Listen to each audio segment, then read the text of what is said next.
Le Japon est un des plus vieux cultivateurs de cannabis au monde. En effet, avant la défaite du Japon en 1945, le cannabis était une fierté nationale.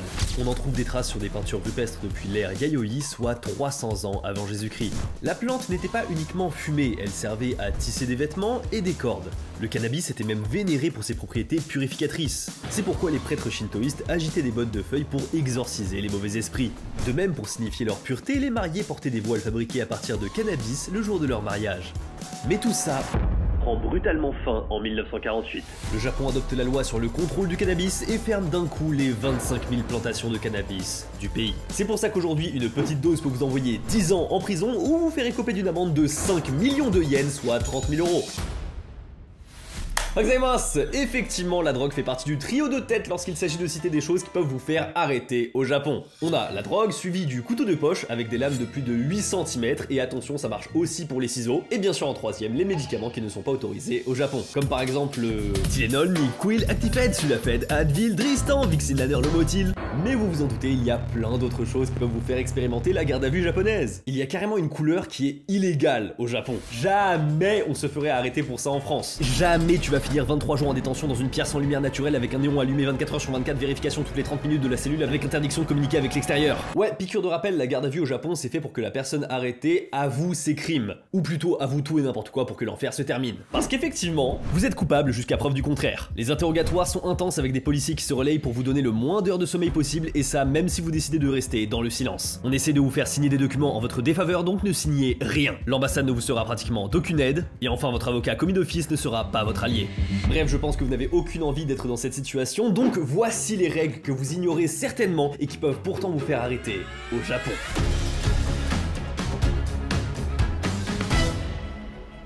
Se connecter sur les réseaux sociaux et même sur le compte d'un jeu vidéo de quelqu'un d'autre sans son accord, c'est illégal au Japon. Si vous faites choper, bien sûr, c'est la garde à vue, mais après ça, ça peut aller jusqu'à 3 ans d'emprisonnement ferme ou 1 million de yens d'amende. Et attention, hein, même garder le mot de passe à l'insu de la personne, c'est un crime. Mais pour plus de sécurité, il faudrait quand même quelque chose en plus. Et pour ça, j'ai bien sûr le fantôme de la solution. Avec CyberGhost VPN, vous êtes protégé des sites web malveillants et aussi des wifi publics qui veulent siphonner vos données. Ça permet de masquer votre adresse IP, de chiffrer vos données et de rediriger l'intégralité de votre trafic internet via un tunnel sécurisé. Avec CyberGhost, vous devenez invisible sur le net, tel un fantôme. Vous avez compris l'idée, CyberGhost VPN, c'est bon, ça rentre. Là j'ai mon téléphone, mais je peux avoir jusqu'à 7 appareils connectés avec seulement un seul abonnement. Donc si je suis sympa, je peux enfiler au cadreur qui est juste devant moi, mais pour vous, vous pouvez en donner à vos amis ou à votre famille. Ça ne conserve pas tes données et en plus tu es satisfait ou remboursé sur les 45 premiers jours. Donc comme ça j'ai envie de dire, t'es tranquille et en plus il y a déjà 38 millions d'utilisateurs, donc tu ne seras clairement pas tout seul. Pas comme moi par exemple dans cette immense maison. CyberGhost est disponible sur Mac, sur Windows, sur iOS, sur Linux, sur Android, sur console de jeu et même sur Smart TV. Bref, partout et ça te permet de te connecter n'importe où dans le monde. Perso, ça me sert pour faire des recherches parce qu'il y a un nombre pas possible de sites qui sont géobloqués, c'est hallucinant. Mais je finis toujours par trouver un pays où c'est ok et hop, j'y ai accès. Et c'est le même fonctionnement pour les plateformes de streaming. T'as des catalogues Netflix, Amazon Prime, Disney+,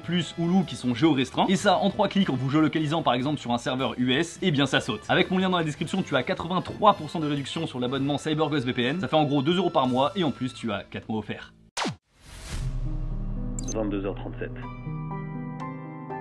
Nous sommes dans une résidence calme en banlieue de Tokyo. Ça fait déjà 3 jours que votre énorme sac plastique bouche l'entrée de votre maison, le Genkan, et donc vous êtes ravi de pouvoir enfin le sortir. Vous le déposez bien sûr dans la rue, sous la bâche bleue, pour le protéger des vilains corbeaux. Quand soudain, vous apercevez quelque chose briller dans les ordures de votre voisin. Mais comment? Votre voisin Hentai-san a jeté une magnifique figurine! Il n'avait sûrement plus de place sur son étagère et il a dû faire un choix. Mais ce serait tout de même dommage de la laisser là, dans les ordures. Vous vous en approchez et... Main en l'air, vous êtes servi! Ah écoutez, je commence forcément par mon meilleur ennemi au Japon, les poubelles. On a déjà vu ensemble que c'était illégal de les sortir trop tôt, même si tu n'es jamais disponible pour les heures de collecte. Mais bien entendu, ce n'était pas la seule règle. Au Japon, c'est illégal de fouiller les poubelles d'autrui. Et oui, rien à voir avec la France où la loi sur la récupération des déchets autorise de fouiller les poubelles et d'en récupérer des biens. Tout déchet en matière juridique est considéré res nullius. Il n'appartient à personne et le premier à s'en emparer en devient propriétaire. Mais attention, au Japon, la récupération des déchets déchets est illégal, mais j'ai bien dit fouiller est illégal. Donc même si tu prends rien, c'est direction la garde à vue. Et pour le coup, ce n'est pas tellement les étrangers qui se font avoir, mais plus les Japonais eux-mêmes. Ils ne connaissent pas cette règle et agissent, même si c'est avec des bonnes intentions.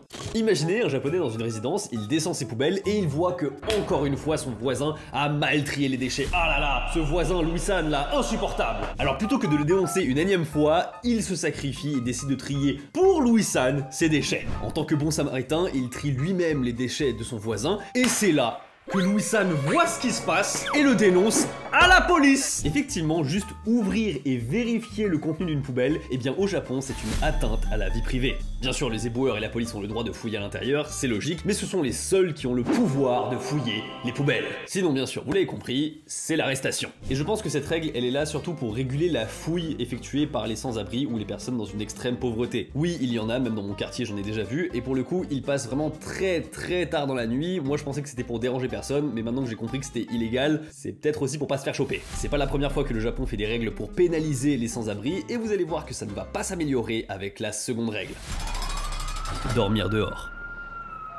Alors, on peut penser à une mauvaise blague, mais c'est très sérieux. Parce que si les Japonais qui s'endorment dans le métro, ce n'est pas un problème, les Japonais qui s'endorment sur la route, c'est un réel problème social au pays du soleil levant. Et je vous le dis, c'est pas juste quelques personnes.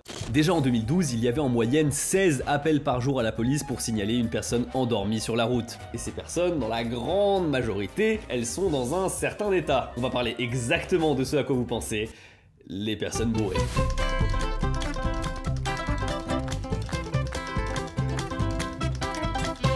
Pour ceux qui ne savent pas, au Japon, après la beuverie du soir entre collègues, on sort de l'izakaya et il n'est pas rare, voire même très commun, de voir des Japonais et des Japonaises allongés, avachis, arrachés sur le sol. Et tout ça bien sûr en tenue de travail. Vraiment, samedi soir dans le quartier de Shibuya, c'est très facile d'en trouver, voire même plutôt c'est difficile de ne pas en trouver. En France, on se dirait que c'est inenvisageable et que le lendemain, on serait dépouillé d'absolument tout. Et bien au Japon, même pas. Au contraire, j'ai lu un blog où une personne était choquée d'avoir vu son sac se faire subtiliser lorsqu'il dormait. Waouh, comment? Je me suis endormi dans la rue et on m'a volé? Qu'est-ce que quoi? Le sol est froid, donc on s'endort facilement lorsqu'on s'allonge dessus. Il fait frais ou plutôt, on s'endort tout de suite. C'est un des témoignages de Japonais qui s'endort régulièrement sur le sol lorsqu'il est trop sous. Mais bien sûr, excusez les ouvriers japonais d'avoir construit une chaussée bien trop fraîche et agréable au point de s'endormir dessus. Élu meilleur matelas depuis l'ère Edo. Bref, et contrairement à ce qu'on pense, ce n'est pas que les personnes alcoolisées qui pratiquent le sommeil dans la rue. Je parle des salaryman qui ont raté le dernier train et qui veulent économiser le prix d'un capsule hôtel ou d'un manga café. Eux aussi, ils choisissent une rue pas trop fréquentée, ils s'installent comme ça, ils mettent leur sac sous la tête et c'est parti pour la belle nuit. Je pense surtout qu'ils ont la flemme de marcher ou de payer et que finalement ce petit rebord entre le trottoir et la chaussée, est-ce que c'est pas le meilleur oreiller finalement? Et pourtant dans le paragraphe 4 de l'article 76 du point numéro 2 du code de la route japonais, on retrouve ceci. S'allonger, s'asseoir, s'accroupir ou rester immobile sur une route de manière à gêner la circulation est interdit. Rien que dans la préfecture de Kanagawa, il y a plusieurs morts tous les mois causées par des dormeurs sur la route, avec un pic de 5 morts au mois de janvier. Mais le lieu où il y a le plus gros pic, c'est à Okinawa. Alors pourquoi Okinawa? On pourrait vraiment réfléchir pendant des heures à se dire attends mais pourquoi c'est Okinawa? Est-ce qu'il y a vraiment quelque chose qui fait que les automobilistes y voient peut-être moins loin à cause des... Non. C'est tout simplement parce que les Okinawaïens, ils aiment bien se la mettre, mais vénère. Genre vénère. Il boit, il est saoul, il s'allonge sur la route, et c'est vrai que dans la nuit, eh bien c'est difficile de freiner à temps. Le chauffeur n'a que très peu de temps avant de réagir, et on ne peut pas s'imaginer que d'un coup, quelqu'un dort sur la route. Heureusement, dans la grande majorité des cas, le chauffeur arrive à freiner à temps, il sort de la voiture, secoue un peu le dormeur, et essaie de le réveiller pour le déplacer en dehors de la chaussée, afin de ne pas bloquer toute la route. Et c'est là où on comprend d'où vient l'inspiration de Ronflex dans les jeux Pokémon. Bref, comme c'est embêtant, maintenant la police japonaise interpelle ces individus et en cas de récidive, il y a même une amende de 50 000 yens. Comme quoi, au Japon, boire ou dormir, il faut choisir. Mais, l'amende pour avoir dormi dehors, dans un autre contexte, elle peut être beaucoup plus salé. Article 38, paragraphe 2 de la loi sur l'urbanisme. Si vous avez l'intention d'occuper un parc municipal en construisant des structures ou d'autres objets ou installations autres que les installations du parc, vous devez obtenir l'autorisation de l'administrateur du parc. En gros, si tu déplies dans un parc japonais une tente Quechua comme ça rapide, eh bien l'amende peut monter jusqu'à 300 000 yens et 6 mois d'emprisonnement. Et ça bien sûr après une bonne grosse durée de garde à vue. C'est énervé, autant je comprends l'interdiction, mais l'amende, le montant. Surtout que généralement si tu dors dehors, c'est que tu ne l'appât à l'argent. Alors maintenant vous allez demander comment font les sans-abri et surtout comment font les voyageurs ultra low cost qui viennent au Japon. Les gares? Non, elles sont généralement fermées entre 1h et 5h du matin et il y a une vérification systématique pour vérifier comme quoi personne n'est présent dans la gare. Les zones de camping? C'est bien, il y a une carte au Japon mise à jour, mais dans les grandes villes, eh bien vous n'avez rien du tout. Donc fatalement le petit parc il est tentant, mais ne soyez pas tentés d'y tendre une tente. L'astuce, je vous la donne, c'est le sac de couchage. Effectivement, vous allongez dans l'herbe pour y faire un somme, ce n'est pas interdit durant la journée. Alors ce n'est pas interdit durant la nuit. Il faut bien se couvrir pour pas avoir froid, mais tant que vous ne mettez pas un objet vraiment planté dans le décor, vous êtes tranquille. Et c'est comme ça que j'ai compris pourquoi au Japon, très peu de sans-abri utilisent des tentes. Même si on peut en voir, c'est rarement dans les parcs. Mais si jamais vous avez un doute sur le fait que oui ou non vous pouvez mettre une tente ou pas, eh bien vous pratiquez la règle ultime du Japon. C'est-à-dire, s'il y en a qui le font, c'est ok. S'il y a personne qui l'a fait, vous ne le faites pas. Et ça même si parfois vous avez le droit de le faire. Je comprends que c'est tentant, mais essayez de résister. Arrêtez un mariage. Si quelqu'un s'oppose à cette union, qu'il parle maintenant ou se taise à jamais. Moi, je dois le dire! Alors, le cliché des films américains où une personne intervient au dernier moment pour interrompre un mariage, eh bien au Japon, c'est illégal. Bon, en vérité, ce n'est pas strictement illégal d'interrompre un mariage, mais tout dépend des raisons pour lesquelles vous le faites. Si vous avez vraiment quelque chose à dire pour vous opposer à cette union, c'est ok. Vous avez choisi vraiment le pire moment pour le dire, mais c'est ok. En revanche, si vous perturbez gratuitement comme ça la cérémonie, ou encore pire, que vous faites un prank, bravo, vous êtes une raclure et vous avez gagné un formidable séjour en garde à vue japonaise. Effectivement, dans les textes concernant les crimes mineurs au Japon, il est illégal de perturber ou interférer avec toutes sortes de cérémonies publiques ou privées. Donc ça convient aux événements tels que les remises de diplômes, les enterrements et les mariages. Mais je vais aller encore plus loin avec le mariage au Japon parce qu'il y a autre chose qui est illégale. Je pense que vous savez de quoi je vais parler. Au Japon, le mariage entre deux personnes du même sexe est encore illégal. Mais il existe quand même une pirouette. Plusieurs municipalités et préfectures délivrent des certificats de partenariat entre personnes de même sexe. Ça offre certains avantages même si elles n'ont pas une reconnaissance juridique égale à celle du mariage. Pour la transition avec le prochain point, bah écoutez c'est parfait, on va parler de pédales de vélo. Avoir la preuve que c'est votre vélo. 128 891 vélos volés au Japon en 2022. C'est certainement l'objet le plus volé au pays du soleil levant, derrière les parapluies. Sérieusement, 63,4% des Japonais déclarent s'être fait voler leur parapluie au moins une fois dans leur vie. Mais c'est plus une erreur d'inattention, un oubli qu'un véritable vol. En gros, dès que tu rentres dans un magasin au Japon, tu laisses ton parapluie dans un support à l'entrée du magasin. Sauf que quand tu sors, tu te rends compte que tout le monde a le même modèle de parapluie. C'est le classique plastique translucide blanc, voilà, que tout le monde prend, c'est celui dans les combini. Et en fait, tu sais pas différencier le tien. Donc t'en prends un peu comme ça au pif et c'est comme ça que les vols prolifèrent au Japon. Le parapluie au Japon, faut vraiment le voir comme un objet qui appartient à la communauté. Tu l'as acheté, c'est très bien, mais il finira ses jours probablement dans les mains d'une autre personne. Pour en revenir au vélo où il y a quand même 353 vols par heure, le Japon a décidé de réagir. Comment pouvons-nous lutter contre ces bandits? La première solution, c'est de mettre une fausse crotte de pigeon sur la selle du vélo. Je plaisante pas. Alors bien sûr c'est une fausse, c'est juste une étiquette 3D, mais c'est super ingénieux. Qui va voler un vélo alors qu'il y a une crotte dessus? La seconde solution, plus sérieuse, mettre une étiquette surveillance du vélo en cours. Est-ce que c'est vrai? Pas du tout!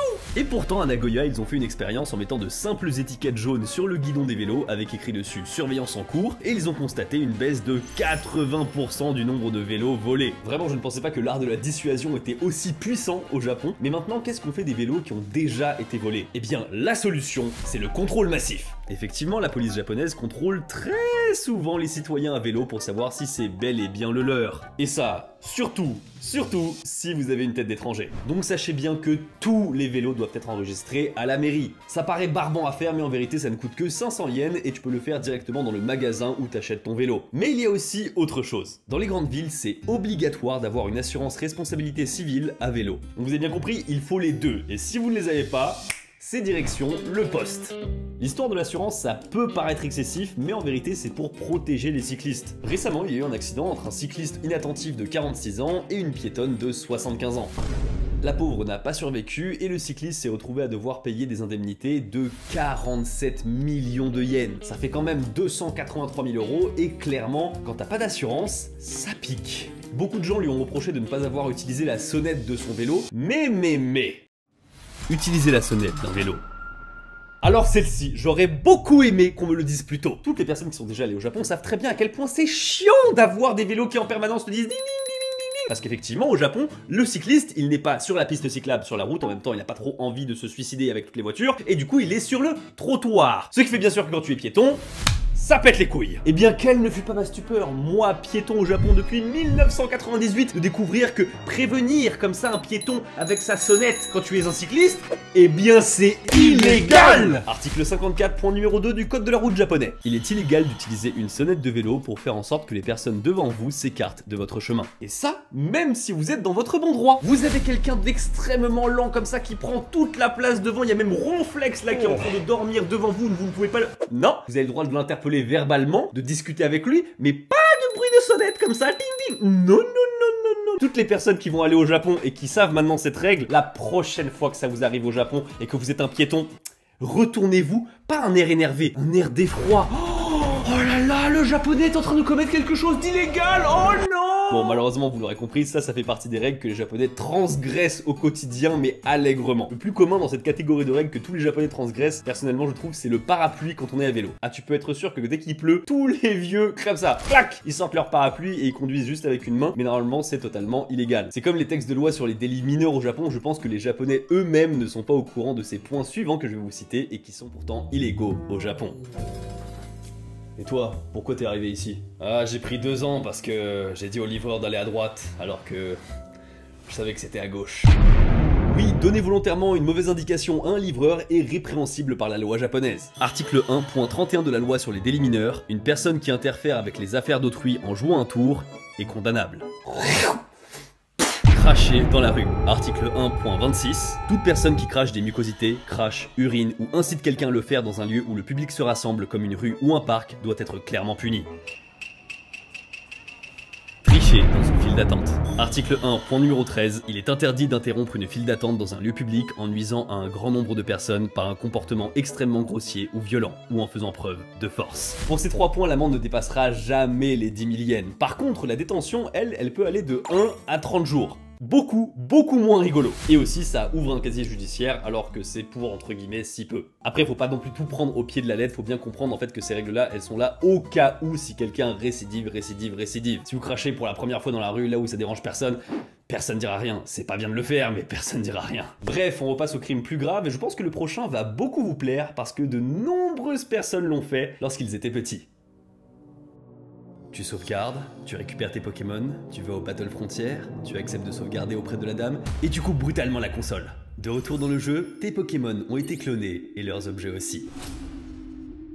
C'est la première manipulation de triche que j'ai effectuée dans un jeu vidéo et je pense que c'était aussi la dernière. C'était sur Pokémon Emerald, sur Game Boy SP, vraiment j'ai des souvenirs fous. Vraiment à l'époque je me sentais comme un criminel et c'est exactement le sentiment qu'il fallait avoir. Parce qu'en avril 2024, un homme de 36 ans a été arrêté dans la préfecture de Kochi pour avoir vendu des Pokémon. Il a réussi à manipuler sa console Nintendo Switch afin de cloner des Pokémon rares sur les versions écarlate et violet. Il les vendait pour quelques milliers de yens, mais en seulement 4 mois, entre décembre 2022 et mars 2023, il a accumulé 13 000 yens.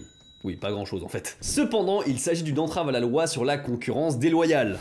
La modification des fichiers de sauvegarde et la diffusion des données sont illégales au Japon. Attrapé et attaqué par le genre Nintendo, il risque jusqu'à 5 ans de prison ferme et 5 millions de yens d'amende. Ah, c'est clairement le business le moins rentable, hein, cette histoire. Oui, le problème est pris très au sérieux, surtout quand tu t'attaques à la licence la plus lucrative de Nintendo et même du monde. Oui, pour ceux qui savaient pas, Pokémon c'est la licence la plus lucrative du monde. Du coup, le slogan de Pokémon Company, c'est plus attrapez-les tous, les fraudeurs. Mais alors de notre côté, en France, ça se passe comment? Eh bien techniquement, dans la loi française, il est impossible de commercialiser un mode sans l'accord de l'ayant droit du jeu. Mais dans les faits, eh bien... j'ai demandé aux spécialistes, nul autre que Jules Gann. Et visiblement, il existe un commerce autour des modifications de jeux vidéo, même des jeux Nintendo. Typiquement, le mode randomizer de Zelda Tears of the Kingdom est rendu payant par son développeur. Et c'est un mode assez rigolo où tous les contenus de tous les coffres du jeu deviennent aléatoires. Bref, en France, ça a l'air d'être quand même pas mal toléré, et je pense que ça vient du fait qu'il n'y a aucune grosse entreprise française de jeux vidéo qui souffre du mode. Ou alors ce sont des modes qui ne tuent pas le jeu en lui-même, bien au contraire. Alors que dans le cas du Japon, vous comprenez bien que si on peut avoir n'importe quel Pokémon sans effort, eh bien Nintendo ne va pas rester là, les bras croisés, sans rien faire.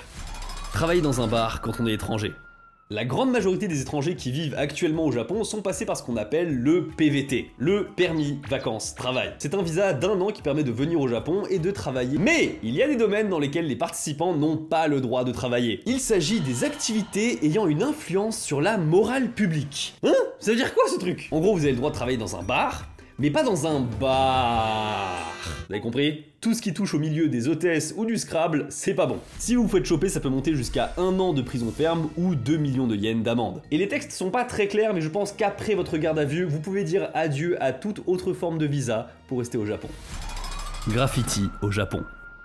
Le graffiti au Japon, c'est illégal par le code pénal et ça a pour conséquence 3 ans d'emprisonnement ferme ou alors 500 000 yens d'amende. Mais en France, ça l'est aussi. Alors, ce dont je veux vous parler, ce n'est pas vraiment du graffiti, mais plutôt de ça.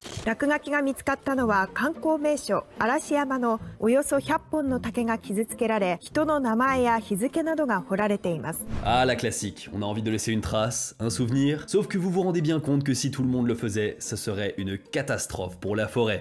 Comme d'hab, l'endroit le plus touché par les mauvais comportements des touristes au Japon, il s'agit de la ville de Kyoto. Et c'est malheureux parce que d'année en année, la seule solution c'est de rehausser les barrières entre les gens et les bambous, ce qui fait que ce genre de lieux touristiques deviennent de plus en plus moches à visiter. Pour le moment, il n'y a eu aucune condamnation ou amende pour les touristes qui se sont fait choper en flagrant délit de gravage de bambou, mais je pense personnellement que ça ne va pas tarder pour donner l'exemple. Et tout comme les 2 prochains points, en tant que touriste, vous êtes susceptible de faire ces choses illégales sans même vous en rendre compte.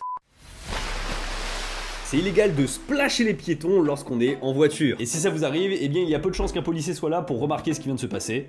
Dommage. Interdit de parler au chauffeur de bus. Alors celle-ci, je l'avais pas vu venir. En vérité, tu peux lui parler, mais seulement lorsque le bus est à l'arrêt, quand il ne conduit pas. Mais t'as quand même vite fait d'enfreindre cette règle juste en demandant un renseignement. Mais vous comprenez, le chauffeur doit rester concentré sur la route. Et d'ailleurs, je trouve ça trop triste, mais pour la même raison, les chauffeurs de bus, entre eux, lorsqu'ils se croisent, ils n'ont pas le droit de se dire bonjour. Vous savez, ce petit mouvement de la main qu'on voit même en France, et bien au Japon, ils ont pas droit. C'est dans les règles depuis 2001, mais quand les Japonais ont découvert ça, ils étaient tristes pour les chauffeurs. Mais tout vient d'un incident en 2003 où un piéton a été renversé par un chauffeur de bus pile au moment où il était en train de saluer un autre chauffeur. Floutage intensif. Au Japon, si vous publiez du contenu photo ou vidéo, vous devez flouter les plaques d'immatriculation et les visages de toutes les personnes qui n'ont pas donné leur accord. Et typiquement, vous le voyez bien, tous les youtubeurs japonais le font. Mais en réalité, cette règle, elle est fausse. Selon le cabinet d'avocats japonais Monolith Law Office, la nécessité de flouter les visages, c'est uniquement dans le cadre des droits de publicité. Si le visage de la personne est identifiable, que la personne est le principal sujet de la photo ou de la vidéo, que le contenu a une grosse ou moyenne portée, que le sujet n'a pas donné son consentement, et que l'endroit n'est pas propice à être filmé. Alors là, il y a violation sur les droits à la publicité et des poursuites peuvent être engagées. Sauf que, comme je vous l'ai dit, il y a beaucoup de youtubeurs japonais qui par défaut, pour ne pas avoir de problème, floutent tous les visages, même ceux des gens qui sont très loin dans le décor. Ce qui fait que le public japonais a pris l'habitude de croire que les youtubeurs n'avaient pas le droit de diffuser leur visage, et ça en aucune circonstance. Et pourquoi je suis autant au courant? Eh bien parce que récemment sur ma vidéo avec les idols, il y a eu une réclamation. Pendant la rencontre avec les fans, on a demandé au préalable aux fans s'ils étaient d'accord pour être filmés. Et il n'y a pas eu de problème, bien au contraire, ils étaient même très contents parce que d'habitude, ils n'ont pas le droit d'avoir des photos d'eux avec les filles, autrement que par des polaroids payants. Donc avoir son extrait vidéo avec eux et l'idol, c'était leur petit bonheur. Mais il a fallu qu'un fan retourne sa veste en disant finalement je ne veux pas apparaître sur la vidéo, et du coup tu n'as pas flouté mon visage, donc retire la vidéo. Il a fait une réclamation et bien sûr, j'allais pas supprimer la vidéo, j'ai juste utilisé l'outil YouTube pour flouter les visages sur la partie qu'il mentionnait. Alors que techniquement, je vous le rappelle, je suis dans mon bon droit, mais malheureusement, j'ai préféré tout flouter, au détriment des autres fans qui auraient bien voulu garder la séquence intacte. Mais bon, l'amende de 500 000 yens et potentiellement 1 an de prison ferme, j'avoue, j'étais pas chaud. La couleur rouge est illégale. Comment une couleur peut être illégale? Ça n'a pas de sens. Eh bien, au Japon du 8e siècle, si. Certaines couleurs des vêtements traditionnels étaient réservées à certains rangs de fonctionnaires de la cour impériale de Kyoto. On appelle ça les kinjiki, littéralement les couleurs interdites. Il y a tout un système hiérarchique qui s'est mis en place avec une couleur attribuée à seulement une seule personne ou à une seule catégorie de personnes. L'ocre est réservé au prince héritier du Japon, le chêne pâle, qui est clairement du vert, est réservé à l'ex-empereur, et le plus puissant, la teinture au sumac, une plante rouge qui donne une teinte dorée, est réservé uniquement à l'empereur. Mais pour le commun des Japonais de cette époque, même le rouge, qu'il soit écarlate ou non, était interdit à la population. Et ne vous en faites pas, l'interdiction elle ne va pas durer très longtemps. 11 siècles. Ce n'est qu'à l'arrivée de l'ère Meiji, donc au 19e siècle, que cette interdiction va être levée. Je trouve ça trop impressionnant, mais l'interdiction pour la couleur rouge, elle va durer un peu plus longtemps, mais cette fois-ci pas sur les vêtements et pas pour les mêmes raisons. Effectivement, pendant très longtemps au Japon, les voitures rouges et même les voitures blanches étaient interdites. Tout simplement parce que le Japon avait peur que les gens confondent avec des ambulances ou des camions de pompiers. Mais tout ça va changer grâce à un seul homme, Soichiro Honda. Le rouge est une couleur de base du design. Comment peut-on l'interdire par la loi? Je n'ai entendu parler d'aucun autre pays de premier plan dans lequel l'État monopolise l'utilisation des couleurs. En 1960, Monsieur Honda va aller harceler le ministère des Transports nuit et jour pour faire lever l'interdiction. Et un beau jour, il obtient l'autorisation. Ni une ni deux, il l'utilise sur le nouveau modèle, la S500. Et c'est comme ça que Honda se lance dans l'industrie automobile en ayant une couleur rouge qu'aucun autre constructeur n'avait pu exploiter auparavant. Merci beaucoup à vous d'avoir regardé cette vidéo. Merci aussi à CyberGhostVPN de l'avoir sponsorisé. Vous pouvez retrouver leur offre à moins 83% avec le lien dans la description pour protéger votre vie privée et débloquer des contenus exclusifs. Et vous avez toujours 45 jours satisfaits ou remboursés. N'hésitez pas non plus à lâcher un pouce bleu et à vous abonner. Franchement, moi j'ai beaucoup kiffé encore faire une fois cette vidéo avec les trucs illégaux au Japon. Vraiment le truc de la sonnette, je m'en remets pas. Moi je vous dis à la prochaine. Tchuss.